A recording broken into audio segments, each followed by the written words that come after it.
Design number 3. A Suburban Cottage. A floor plan from 1857. This design for a suburban cottage on a small scale was prepared for a situation on a street lot in which the house would have been generally seen among trees and in connection with the other houses adjoining. The proportions were, therefore, made somewhat higher than would have been thought desirable if the site had been larger and more open.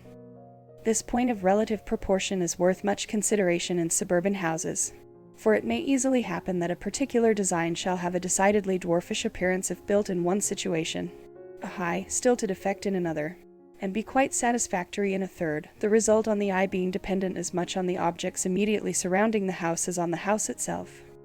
The force of this remark may be tested convincingly in any large city by an examination of the architecture of its shops and warehouses.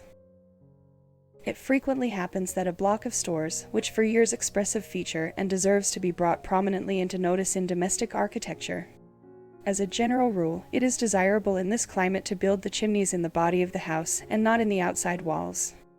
But exceptions often occur in large houses, and sometimes in small ones, where the gain in so doing is greater than the loss, and in such cases the opportunity to give a definite character to the chimney stacks should be taken advantage of.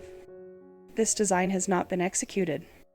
It was estimated by Newburgh mechanics at over $4,000 in 1852, but as it is not nearly so large a house as design number 7, which was built, to the satisfaction of the proprietor, for $4,200 complete, about 20 miles from the site on which this design was proposed to be erected, it is presumed that, under favorable circumstances, the estimate would be within that amount. It was proposed to be built of brick, furred off on the inside, and painted a soft cream color externally, the verandas and trimmings being finished a rich brown.